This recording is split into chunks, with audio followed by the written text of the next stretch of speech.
All right, good evening, everybody. As a reminder, we are continuing to work on activity 1601 and 1602, which is the end of semester data logger and the associated report.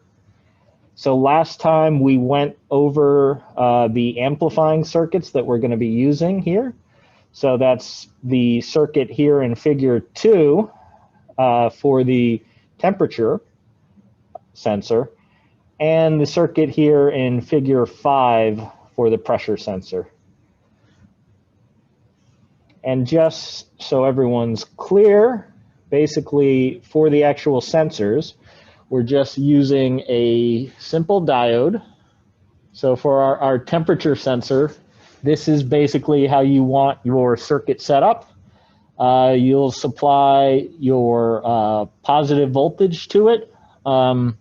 The actual value doesn't particularly matter, but in this case, we're using 12 volts. We then have a resistor here, and that's just to limit the current going through the diode, just like when we were using LEDs. And our actual temperature sensor is this diode right here. So this is what we're going to actually like immerse in our water baths. This is what's replacing our thermistor from the SkeeterSat. And the reason I drew this with these long lines is the idea is that you probably want to build your sensor with long leads because you need it to plug into your breadboarded amplifying circuit, and but you need to be able to, apply some sort of temperature. In this case, the easiest thing is probably to use a water bath again. So for example, this is what I did with mine. It's just that simple diode that we showed last time with liquid electrical tape. So it's just one of these with liquid electrical tape. It's soldered to 2 wire leads. And then these are nice long leads that I can then plug onto my breadboard. And right here, before the diode is where our V in that's going to go to our circuit right here. That's where that's going to run to. And as a reminder, we're supplying our VREF from the 3.3 volt supply of the Arduino. And then this V output is what's going to be read out by our analog pin, A0, A1, A2. It really doesn't make a difference. It's up to you to decide which one of those you want to use. And then for the pressure sensor, we have the actual pressure sensor, which is that ICS 1210 right here is the part number that has the data sheet. So the data sheet that you can just access from the website, right? And this gives you the diagram and the pinout of the actual sensor. But as a reminder, it's fairly simple how we want this one connected. So in this case, we just need to supply a positive and negative voltage to the appropriate positive and negative supply. And then we actually have the 2 outputs, the positive and negative output, that are going to go to what we have called VA and VB on the amplifying circuit right here. And just as a reminder what this actual sensor looks like, that is this component right here with the green and the circle on it. So once we get these set up to how we want them, and like I said, I suggested, especially for the temperature sensor right here, it's probably a little bit easier to use a potentiometer so that you can manually adjust the voltage output. That way you're not trying to dunk your diode into water while you're trying to set the gains that's determined by these resistors here. But once you get that in a working condition, you're ready to start trying to get calibration data. And what we're looking for in calibration data is, so we want to go from units of ADC all the way up to temperature and or pressure. So the simplest way to get the data for that is, well, we don't really need all that complicated of a program, because we just need an ADC value and then its associated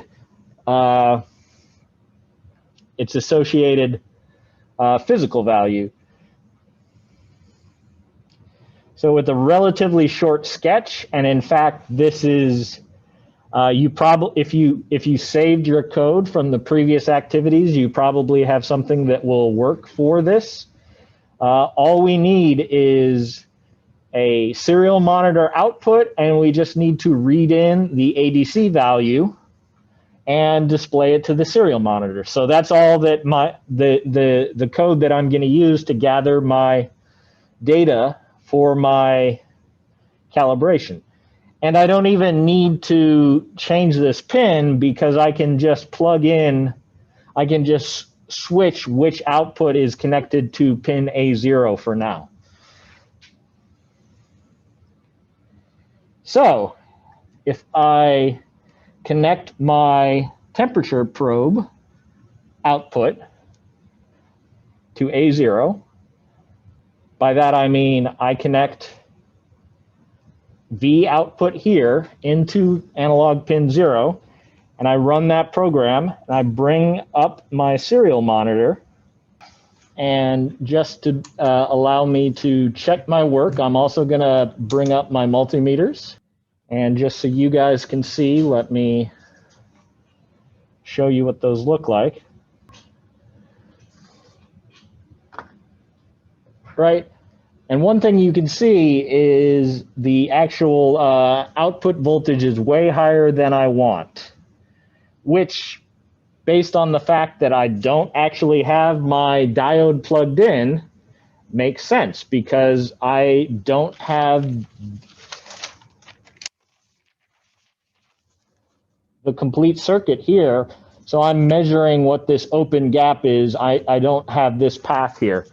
So if I plug in my diode, so you can see on the left there is my output, or sorry, this one here is my input voltage, and over here is my output voltage.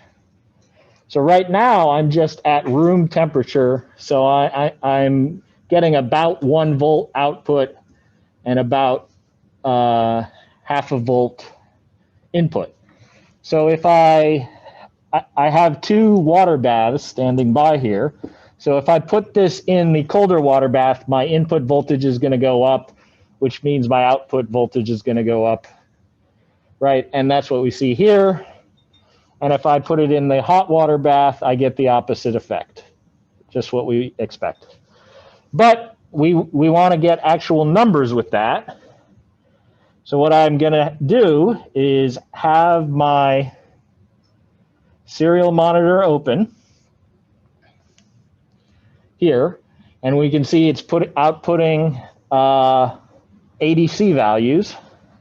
And then I have a thermometer standing by, and I'm just going to do exactly like what I did with the SkeeterSat. I'm going to measure the temperature of the water, and then I'm going to record several values of this ADC value, because I still want to do all of the error analysis. So I'm going to do that for a bunch of different temperatures, and then I'm going to try and do a fit. So you can see right now, if I put it in the cold water, you know, I'm somewhere around 350 ADC value, and if I put it in the hot water, it's going to go lower, and I want to give it a chance to stabilize, and also allow my thermometer to bring also reach equilibrium temperature. So I'm going to do that a bunch of times. to get my necessary data for my calibration. Then I want to put those values in my desired analysis software, Excel, Google Sheets, NuPlot, or other pieces of software. And what I want to do is get the relationship to go from ADC values out to temperature. So I just have two values here. You guys should take multiple values. And again, you're going to want to do the same sort of error analysis. But the important thing is to get the equation here, this plot right here. Because this is the equation that will, if I plug in ADC values for X, it will give me a temperature in Y. So I'm going to want to use that because what I want to actually record in my final software is calibrated temperature values. Similarly, I'm going to do basically the exact same thing with the pressure sensor. So right now I have the temperature sensor plugged into A0, and here's my output of my pressure sensor. So just for this calibration, I can simply take the temperature sensor out, plug my pressure sensor into A0, not A1, into A0. I'm also going to switch over my output multimeter to the actual output voltage, just so I can also watch that at the same time, so that I can make sure that I am seeing things properly and I'm getting the expected response. So if you look here, I have about 5 volts out. And if I also go back to my serial monitor here, I expect to see something close to 1023 because I'm close to 5 volts. And we can see, yep, I'm at like 1013, 1012. So I want to do the exact same thing here, where I'm going to take a bunch of measurements of pressure and get the associated ADC values. So as I discussed last time, the way that we do that here is we use the brake pump, the brake line hand bleed pumps, this right here. And I have it connected to the port of the probe. I have it sealed off as best as I can. One thing that you may want to do is actually tape this connection, but you're going to want to be able to remove it, remember, so don't tape it up too well. But the point is, I want it to be somewhat sealed so it holds the pressure when I pump it down. So if you see this thing basically coming back, you know, like that, that means you don't have a good seal and air is leaking in when you try and pump down. I'm gonna pump down. I'm gonna look at my gauge. Right now I'm at about 15 inches of mercury, and you can see that I'm actually leaking because you can see that when I initially pumped down, it went to like 532, and you can see it's slowly leaking back up. So I actually need to hold this on there a little bit while I pump. And I'm going to do the same thing where I take a bunch of pressure measurements and take several ADC values, do a mean together, and get a bunch of data points like that. So if I do that, I'm going to get several readings of the vacuum gauge and an associated ADC value. But I want to get that in terms of absolute pressure. So like I said, this is in terms of the pressure below the ambient or atmospheric pressure. So how do I find out what the atmospheric pressure is? Well, that's pretty simple. Just go to like a weather just look at your local weather conditions is probably the easiest way to do that. So I just went and looked this up. This happened to be off of a National Weather Service data report, but whatever, you know, data, local weather data you can get for the absolute pressure, for the ambient pressure is fine. And this is not going to vary a lot. This is going to be somewhere around 30 inches of mercury, or, you know, depending, you may have to do a unit conversion, but that is, you know, fairly simple, because it may be in torr, it may be in millimeters of mercury, but just whatever you need to do unit conversion, do the conversion. So then all I'm going to do is I'm going to subtract the vacuum gauge reading from the ambient pressure, and that's going to give me the absolute value, or the absolute pressure value. And then again, I'm just going to plot several of these and look at them, and that will give me, again, I want ADC value on X, pressure on Y, because I want to convert ADC values into pressure. And that's going to give me the equation. So you're going to do this a whole bunch of times to get the appropriate data that's going to allow you to do your calibration.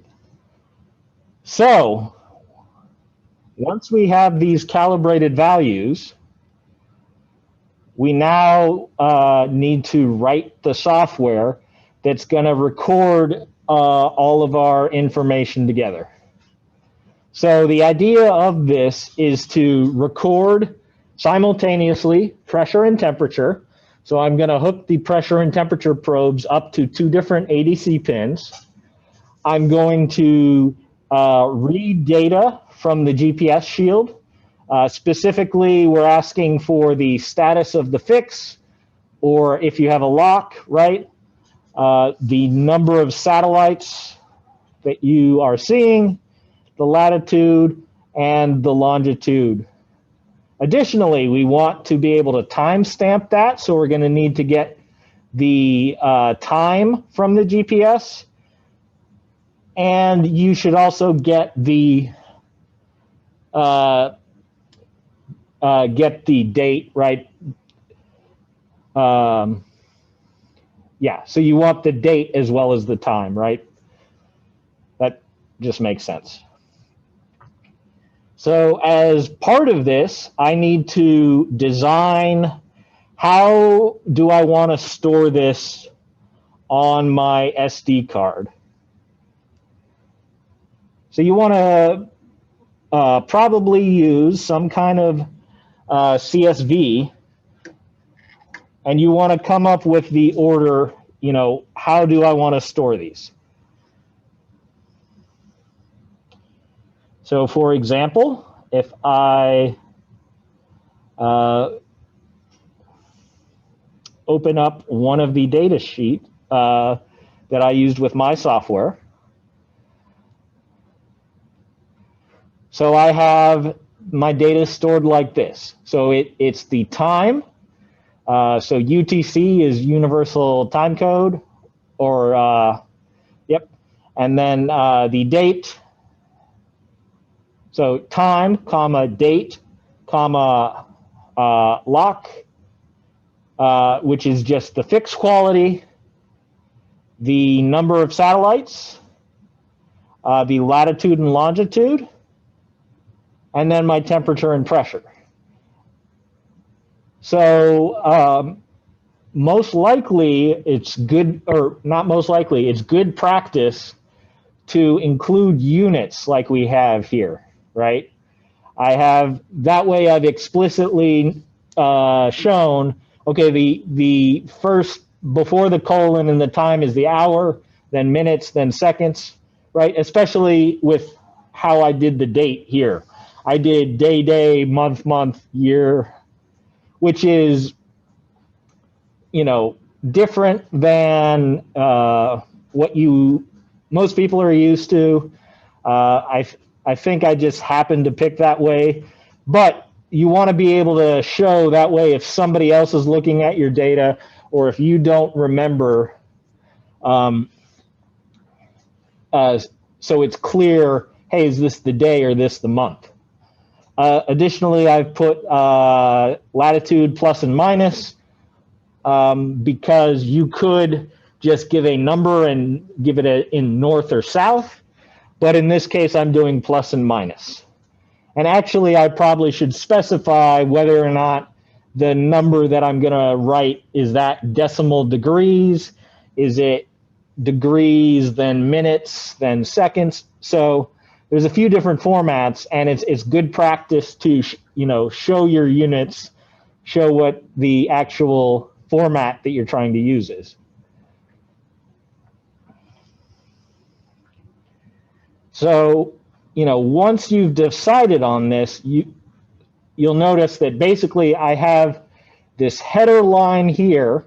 So the first line of every one of my data files, I'm going to write out this string. So if you look at these data files that I produced earlier, if you look at all of them, so if I open up another one of these, so since they are CSVs, you can open them up right in Excel, which is what we want.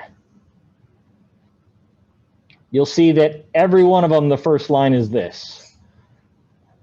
And you may be wondering, what's with these negative thousands? I'll get to that in a second.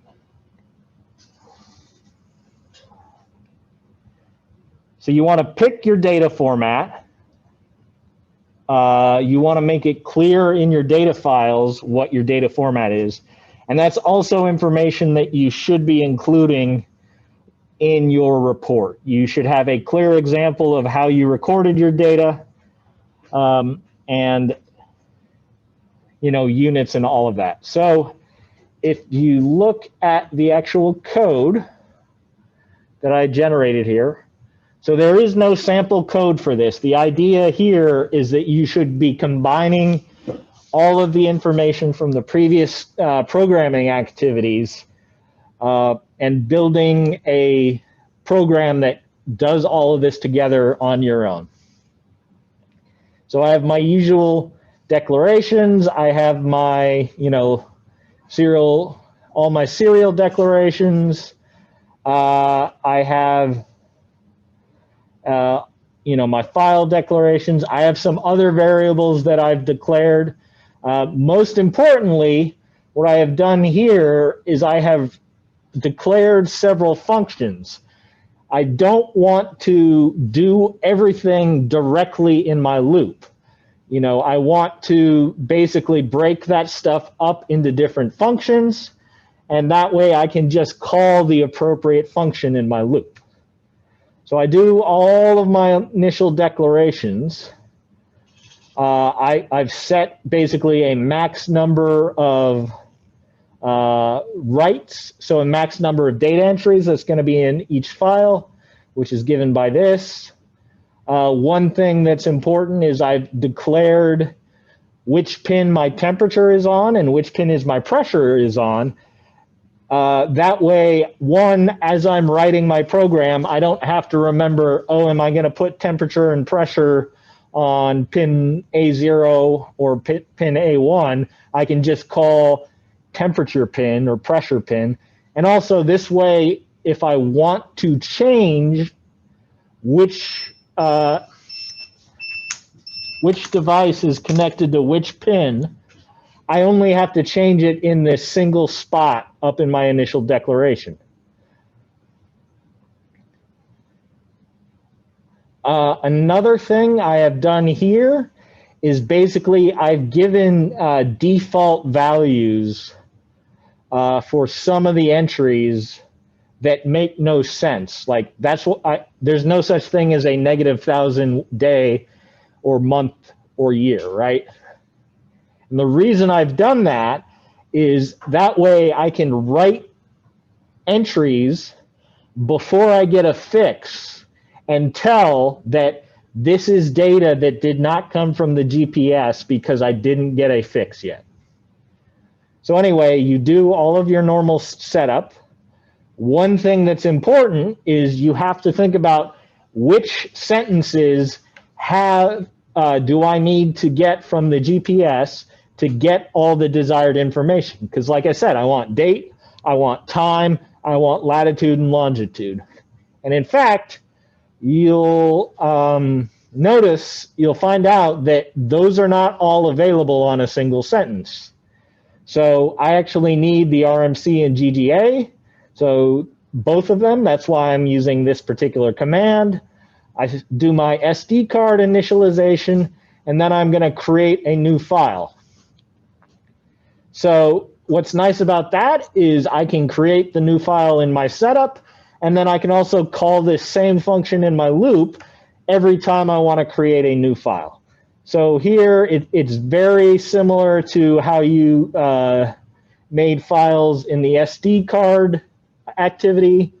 One thing I did is basically it starts with an initial guess of a file name. It looks to see if that file name already exists, and if it does, it goes on to the next file. And it keeps doing that until it finds a file that does not already exist. That way, if I power down my, my data recorder, when I start it back up, it doesn't go back to the initial file. It just starts on whatever the most recent file is. I also have functions that will read out and return a calibrated pressure and temperature. So I basically have constants declared in the functions for the slope and the intercept, which will be the values that you get from the fits that you do with your calibration data. And one thing that you can do, you don't have to necessarily do your calibration first. So I actually hadn't done the calibration when I originally wrote this, but I just put in a value, a slope of 1 and an intercept of 0. So right now, what it's going to return and what it's going to write to the file is just what the ADC value is.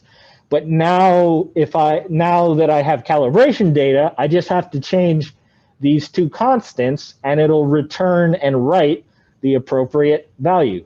So you can see that basically I declare a bunch of values, I read the ADC value, and then I do my calibration calculation. This is just the slope of a line.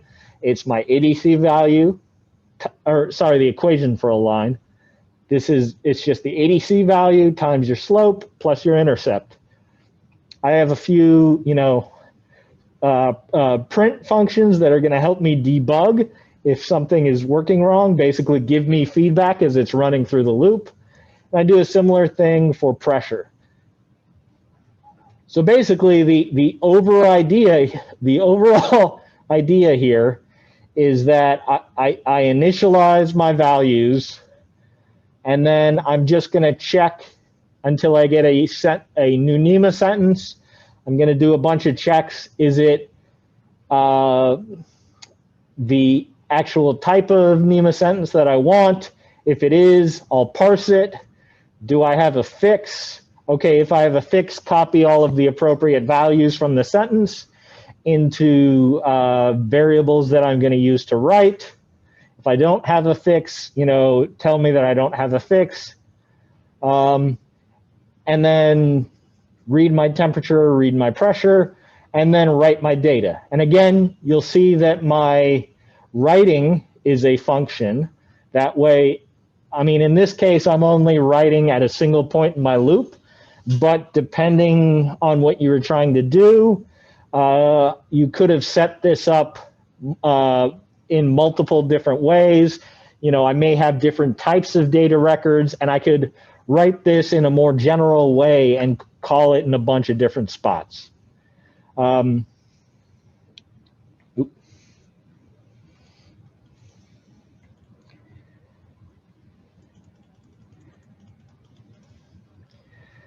So, and just looking at this write function, all it basically does is take all of the values together, put them into the big long string, add all of the commas and slashes where I want them, commas, slashes, and colons, and then writes it to my serial card.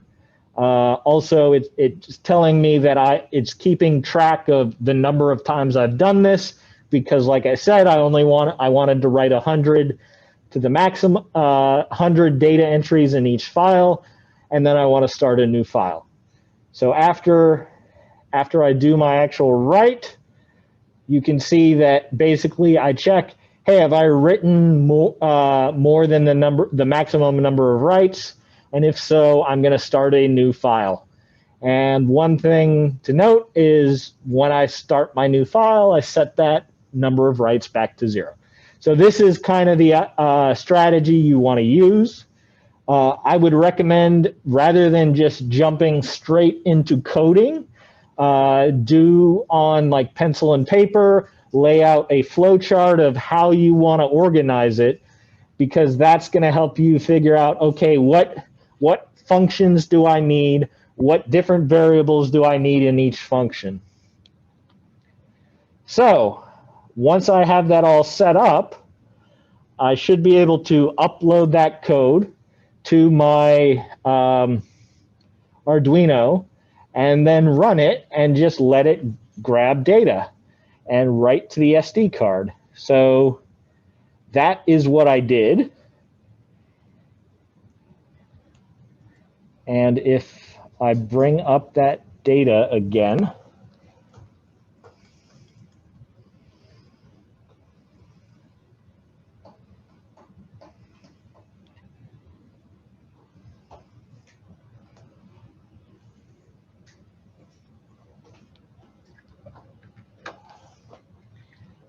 if you look at my SD card, basically I let it run for a while, and I generated 5 of these different files. If I was to start this back up, it would start back at 6 rather than adding on to 0, which is nice.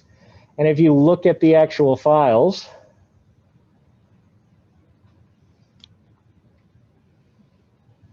you can see basically it took a while for me to get a fix. So if you look at these first few files, the values aren't particularly useful because they're all of my default values. It was able to get a date because it was able to grab that off of the real-time clock from when I had previously had a fix before I restarted the power. But if you look at one of these compared to the last data file, now here you can see that, oh, now I do have a fix. So it was giving me the time that it was achieved at. I have my date formatted here. I have the fix quality. I have the number of satellites. I have my latitude and longitude.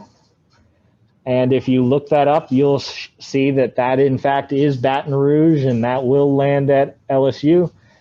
And like I said, the calibration values for the temperature and pressure were not inputted yet. So these are actually just the raw ADC values.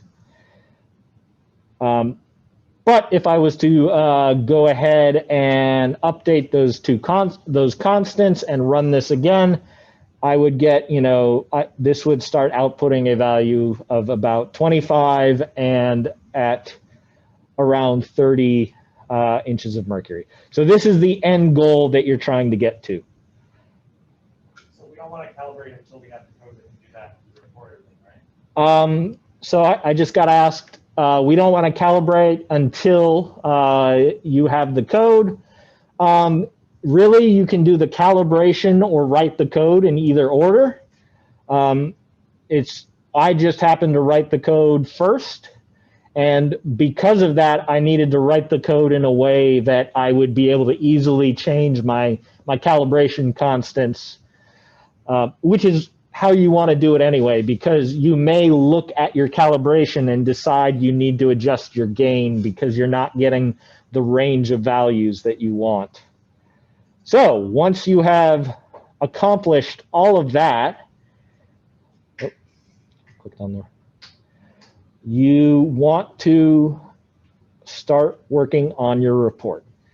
So as I discussed last time, this is going to be similar to your SkeeterSat reports. actually a little bit longer. You're going to talk about your circuits. You're going to show your amplifying circuits, explain how your sensors the signals get changed, how you read them out. You want to talk about how you're actually storing the data. Then you want to explain how your software works, including showing your data records, have things like simplified flowcharts that give an idea of how your code actually works, because you don't want to just copy and paste all of your code. You want to have, like a block diagram that shows how the software works rather than showing each individual line of code. You want to talk about the calibration that you performed, including all of that standard deviation, error analysis.